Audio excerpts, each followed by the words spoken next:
जय हिंद दोस्तों, नमस्कार। मैं इनके सिंघानिया आप सभी को बहुत बहुत स्वागत है। आप सभी को नमस्कार दोस्तों। आज इस वीडियो में हम लोग पढ़ने वाले हैं 28/12/2020 के फर्स्ट शिफ्ट में पूछे गए जीके एंड साइंस और करेंट अफेयर के सारे प्रश्न। दोस्तों एक दिन में हम 2 सेट आपको मैं कराऊंगा, जिससे ऑल 135 शिफ्ट का जो सारा क्वेश्चंस है मैं बहुत जल्द कंप्लीट में कर सकूं। दोस्तों इस सेट का पीडीएफ आपको मिल जाएगा टेलीग्राम पर। टेलीग्राम का लिंक मैं डाल दिया हूँ वीडियो के डिस्क्रिप्शन में, वहाँ से आप जा सकते हैं। चलिए इस सेशन को स्टार्ट करते हैं। दोस्तों पहला प्रश्न यहाँ पे पूछा गया था, निम्नलिखित में से कौन सा राज्य पूर्वोत्तर भारत के 7 सिस्टर राज्यों का सदस्य नहीं है। दोस्तों यहाँ पे पूछा जा रहा है 7 सिस्टर, यानी कि 7 गो राज्य हैं जो 7 सिस्टर के अंतर्गत आता है। कौन कौन राज्य हैं ध्यान रखिएगा, पूछता है एग्जाम में। असम हो गया, अरुणाचल प्रदेश हो गया, नागालैंड हो गया, मणिपुर हो गया, मिजोरम हो गया, मेघालय हो गया, त्रिपुरा हो गया। तो देखिए इन 7 राज्य में से ना एक सिक्किम नहीं है, तो इसका उत्तर यहाँ पे सिक्किम होने वाला है। अगला प्रश्न है सबरीमाला मंदिर कहाँ पर स्थित है। उत्तर होगा केरल। दोस्तों यहाँ पे बात हो रहा है सबरीमाला मंदिर का, तो जो स्थित है केरल में। अगला प्रश्न, सुकन्या समृद्धि योजना क्या है। तो बालिकाओं के लिए एक लघु जमा योजना है। इस योजना को स्टार्ट किया गया था 22 जनवरी 2015 को पीएम मोदी के द्वारा पानीपत हरियाणा से। इस योजना का मुख्य उद्देश्य है कि 10 बरस से कम बालिकाओं का केवल 250 रुपया में खाता खुलवाना। ठीक है। अगला प्रश्न, सामान्य रूप से केंद्रीय प्रवृत्तियों के मापों में सबसे उपयुक्त औसत मान क्या है। तो इसे हम लोग मीन बोलते हैं, यानी कि माध्य। अगला प्रश्न, कंप्यूटर के किस भाग को उसका मस्तिष्क कहा जाता है। तो दोस्तों देखो सीपीयू जो होता है ना, सीपीयू को कंप्यूटर का मस्तिष्क कहा जाता है। अगला प्रश्न, किस गुरु ने खालसा पंथ की स्थापना की थी। दोस्तों यहाँ पे बात हो रहा है खालसा पंथ का, तो खालसा पंथ की जो स्थापना किए थे श्री गुरु गोविंद सिंह जी ने। देखिए इसका स्थापना किए थे 1699 में। इस पॉइंट को भी आपको ध्यान रखना है, खालसा पंथ की स्थापना श्री गुरु गोविंद सिंह जी ने इसका स्थापना किए थे। अगला प्रश्न, राज तरंगिणी के लेखक कौन है। दोस्तों यहाँ पे पुस्तक पूछा गया है राज तरंगिणी, इसका लेखक कौन है। तो आपको ध्यान रखना है कल्हण। देखिए दोस्तों यहाँ पे बात हो रहा है राज तरंगिणी पुस्तक, तो देखिए इस पुस्तक में ना जम्मू कश्मीर के इतिहास को लिखा गया है। बहुत इंपॉर्टेंट पुस्तक है ये। पुस्तक हर एक एग्जाम में रिपीट करता है, आपको ध्यान रखना है कि इसका लेखक कौन है। तो कल्हण है। अगला प्रश्न, इंटरनेशनल कोर्ट ऑफ जस्टिस का हेड क्वार्टर कहाँ है। यानी कि दोस्तों यहाँ पे प्रश्न में पूछा जा रहा है कि अंतर्राष्ट्रीय जो न्यायालय है इसका मुख्यालय कहाँ पर है। तो दी हेग में है। दी हेग कहाँ पड़ता है, तो ये नीदरलैंड में पड़ता है। दोस्तों आपको ध्यान रखना है कि अंतर्राष्ट्रीय न्यायालय में ना कुल है न्यायाधीशों की संख्या 15 होता है, जिनका कार्यकाल 9 वर्ष के लिए होता है। आते हैं अगले प्रश्न पर। अगला प्रश्न, खेलो इंडिया यूथ गेम्स 2020 किस शहर में आयोजित किए गए थे।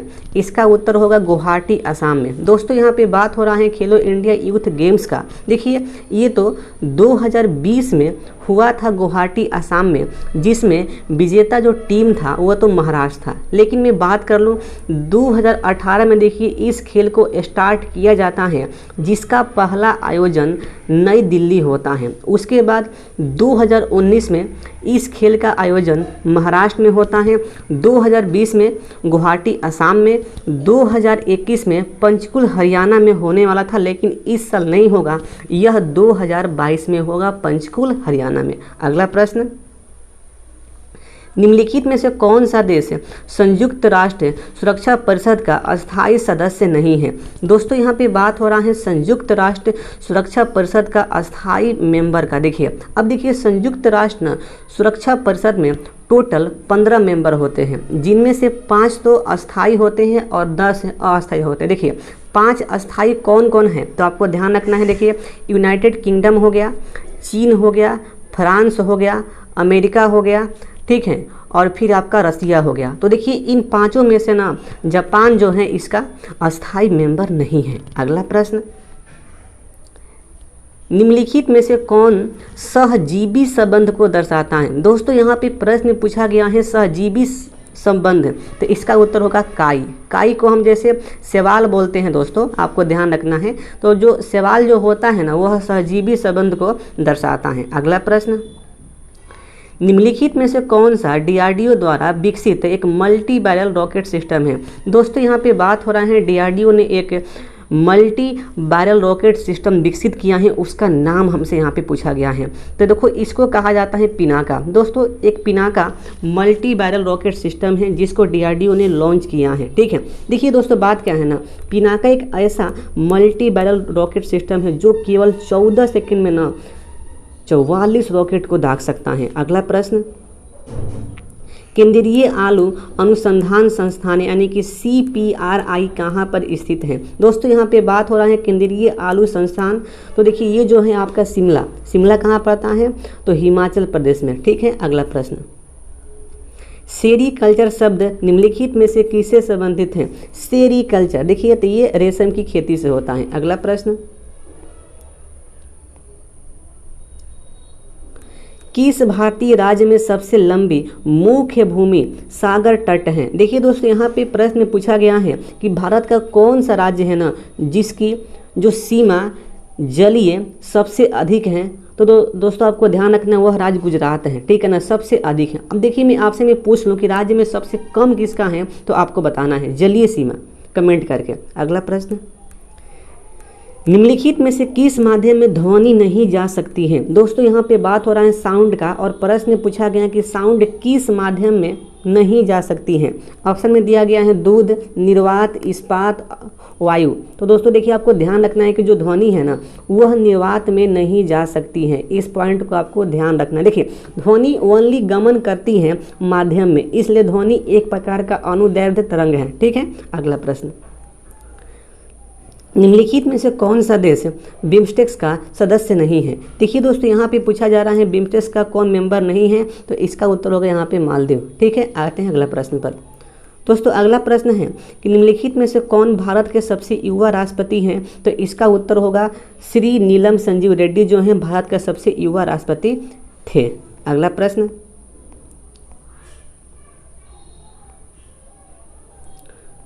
दोस्तों अगला प्रश्न है कि वर्ष 2019 के लिए 55वें ज्ञानपीठ पुरस्कार से किसे सम्मानित किया गया था? देखिए दोस्तों यहाँ पे बात हो रहा है ज्ञानपीठ पुरस्कार 55वां किसे दिया गया था? तो देखिए ये दिया गया था ए अच्युतम नमपुत्री को। ठीक है, देखिए दोस्तों यहाँ पे बात हो रहा है ज्ञानपीठ पुरस्कार का। तो देखिए इस पुरस्कार को स्टार्ट किया गया था 1965 में, और पहली बार दिया गया था शंकर कुरूप को मलयालम भाषा के लिए। देखिए दोस्तों मैं बात कर लूँ महिला में, तो महिला में दिया गया था पहली बार आशा पूर्ण देवी को बांग्ला भाषा के लिए। आपको ध्यान रखना है। देखिए इस पुरस्कार को दिया जाता है संविधान के टोटल 22 भाषाओं में। इस पॉइंट को भी आपको ध्यान रखना है। अगला प्रश्न, महारत्न केंद्रीय सार्वजनिक क्षेत्र के उपकरणों की सूची में निम्नलिखित में से कौन सी कंपनी शामिल है? देखिए दोस्तों यहाँ पे बात हो रहा है महारत्न कंपनी का। तो अभी प्रेजेंट टाइम में देश में ना टोटल 10 महारत्न कंपनी है और 14 नवरत्न कंपनी है। तो देखिए 10 में से एक का नाम यहाँ पे दिया गया है कोल इंडिया लिमिटेड। ठीक है, जो इसका राइट यहाँ पे उत्तर होने वाला है। दोस्तों यहाँ पे बात हो रहा है कोल इंडिया लिमिटेड का। तो इसका स्थापना हुआ था 1975 में, और इसका जो हेड क्वार्टर है कोल से कोलकाता। क्या? तो कोल से कोलकाता। अगला प्रश्न, दोस्तों अगला प्रश्न है कि 1 अप्रैल 2019 को किन दो बैंकों को बैंक ऑफ बड़ौदा में विलय कर दिया गया? दोस्तों यहाँ पे बात हो रहा है कि बैंक ऑफ बड़ौदा में किन दो बैंकों का विलय हुआ है? तो विजया बैंक और देना बैंक का। दोस्तों इस प्रकार से अब ना भारत में सरकारी बैंकों की जो संख्या हो गया है 12 हो गया है। इस पॉइंट को भी आपको ध्यान रखना है। ठीक है, अगला प्रश्न, गोबी मरुस्थल निम्नलिखित में से किस महाद्वीप में है? देखिए दोस्तों जो ये गोबी जो मरुस्थल है ना ये आपका एशिया में पड़ता है। इस पॉइंट को भी आपको ध्यान रखना है।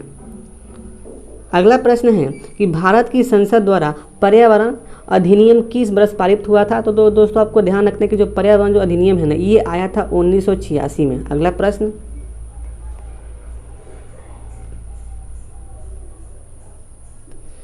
चित्रकला पटचित्र शैली निम्नलिखित में से किस राज्य की सबसे पुरानी और लोकप्रिय कला है? देखिए दोस्तों यहाँ पे प्रश्न पूछा गया है कि पट्टचित्र जो शैली है ना, किस राज्य का सबसे पुरानी और लोकप्रिय चित्रकला है। तो दोस्तों आपको ध्यान रखना है एकदम हमेशा, देखिए इस प्रश्न को हमेशा पूछा जाता है कि पट्टचित्र शैली किस राज्य का चित्रकला है, तो ये उड़ीसा का है। कहाँ का है, तो ये उड़ीसा का है। उड़ीसा का कौन है, तो पट्टचित्र शैली है। अगला प्रश्न देखिए, प्रश्न यहाँ पे पूछा गया है कि उबंटू क्या है। तो दोस्तों इसका उत्तर होगा ऑपरेटिंग सिस्टम है। अगला प्रश्न, इसरो ने किस वर्ष में मार्स ऑर्बिटर मिशन की शुरुआत की थी। दोस्तों इसका उत्तर होगा 2013 में। देखिए दोस्तों यहाँ पे बात हो रहा है मार्स ऑर्बिटर मिशन। देखिए इस मिशन को पृथ्वी से लॉन्च किया गया था, आपको ध्यान रखना है 5 नवंबर 2013 को, और यह मंगल ग्रह पर पहुंच गया था 24 सितंबर 2014 को। और इस मिशन को लॉन्च किया गया था PSLV C-25 रॉकेट से। इस पॉइंट को भी आपको ध्यान रखना है, ठीक है। अगला प्रश्न, निम्नलिखित में से कौन सा दर्रा श्रीनगर और लेह को जोड़ता है। दोस्तों इसका उत्तर है यहाँ पे होगा जोजिला दर्रा। देखिए ये जो दर्रा है ना, श्रीनगर और लेह को जोड़ता है। अगला प्रश्न,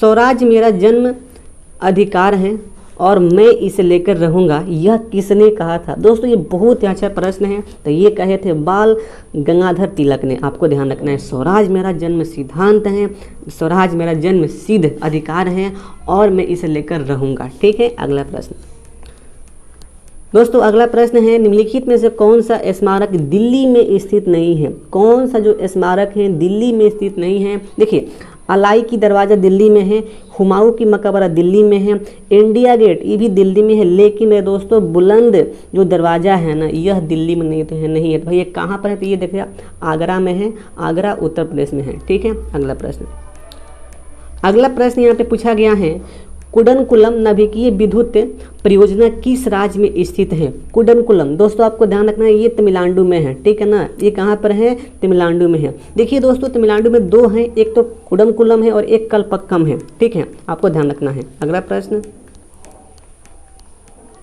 लोकसभा के सदस्यों की अधिकतम संख्या कितनी है। दोस्तों प्रश्न पूछा गया है कि लोकसभा के सदस्यों की अधिकतम संख्या कितनी है, तो 552। अच्छा दोस्तों मैं बता दूं कि राज्यसभा की कितनी है, तो उसका 250। इस पॉइंट को भी आपको ध्यान रखना है। अगला प्रश्न, प्रार्थना समाज के संस्थापक कौन थे। दोस्तों प्रश्न पूछा गया है कि प्रार्थना समाज के संस्थापक कौन थे, तो वे थे आत्माराम पांडुरंग। दोस्तों प्रार्थना समाज के संस्थापक कौन थे, तो आत्माराम पांडुरंग थे। अगला प्रश्न,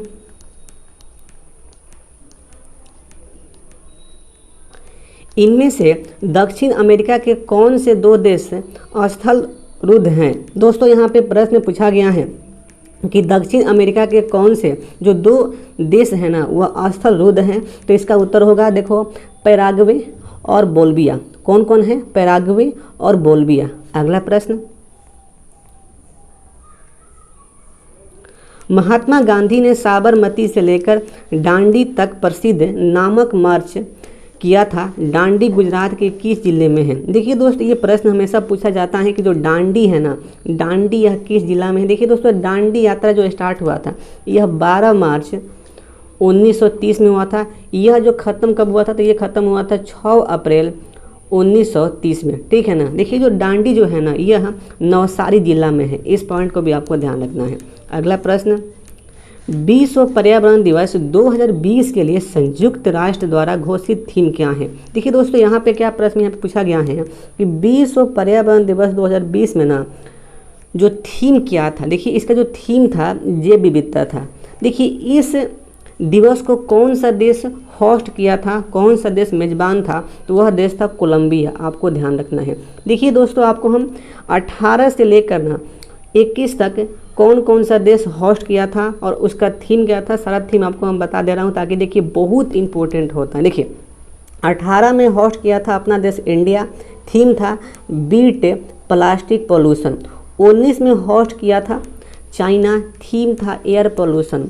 20 में होस्ट किया था कोलंबिया, थीम था जैव विविधता। देखिए 21 में होस्ट किया है पाकिस्तान, थीम है इकोलॉजी रीस्टोरिंग, ठीक है। अगला प्रश्न,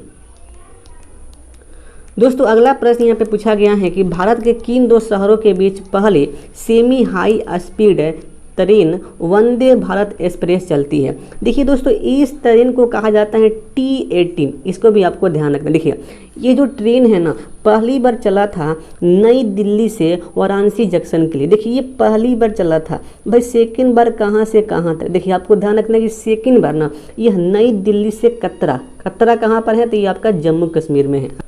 दोस्तों हम लोग इस प्रकार से इस सेट के पूरे complete GK and science and current affair के पूरा क्वेश्चंस डिस्कस कर लिए हैं एक्स्ट्रा फैक्ट के सहित।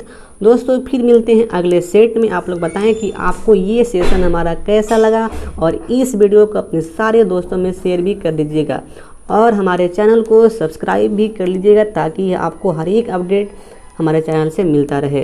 तो चलिए इस वीडियो को एंड करते हैं, फिर मिलते हैं अगले सेट में। जय हिंद, वंदे मातरम।